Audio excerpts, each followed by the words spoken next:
ఇగో చూసిరా, చిన్నప్పుడు నా బిడ్డ ఇట్లుంటుండే. మేము ఇచ్చే డబ్బులన్నీ కూడా పాకెట్ మనీ కింద అంటే దాచిపెట్టుకునేది.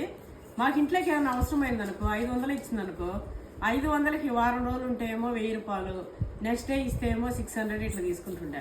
సేమ్ నా మనరాలు కూడా ఇట్లా తయారైంది. ఇట్లా మొన్న నా దగ్గర పైసలు లేవంటే నాకు 1250 ఇచ్చింది. ఇగో నా దగ్గర ఈరోజు 1500 తీసుకుంటుంది. నా మన్మరాలు 3 days కి నా దగ్గర వసూలు చేసిన వడ్డీ వచ్చేసి 250 రూపీస్. డబ్బులు అని ఇప్పుడు మనకేమో అన్ని ఫోన్ పేలు అయిపోయినాయి, డబ్బులు లేవు. ఇదైతే మా దగ్గర మస్తు క్యాష్ చేసుకుంటుంది.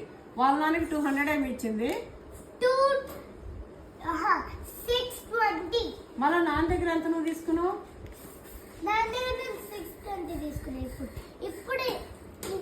మరి అమ్మమ్మ దగ్గర అయితే ఎక్స్ట్రా తీసుకుంటావా? చూసిరా, నా మనమరాలు అంత హుషారుంది. నిజంగా ఆడపిల్లలు ఇట్లా చేస్తుంటే మనం ఎంకరేజ్ చేయాలి.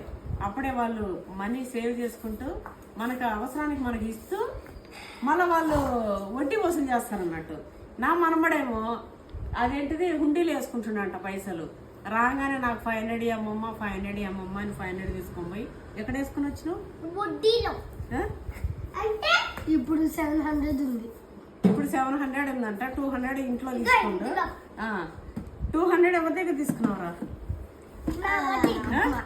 200 అమ్మ దగ్గర, 500 ఏమో అమ్మమ్మ దగ్గర.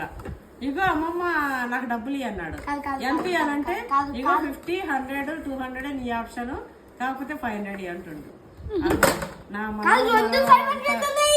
అంత హుషారున్నారు.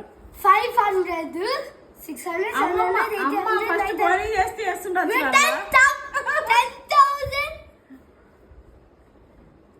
ఎప్పుడైనా సరే అండి, పిల్లలకి మనం సేవింగ్స్ నేర్పియాలి చిన్నప్పటి నుంచే. అమ్మమ్మ 10,000 + 20 ఏంది? 1000 అన్న 1000 + 20 1000. ఓకే అండి, మీ పిల్లలకు కూడా నేర్పేయండి. మా పిల్లలు అయితే మస్తు హుషారు. మేము నేర్పిన అవసరం లేదు, వాళ్ళే మాకు నేర్పించేస్తారు.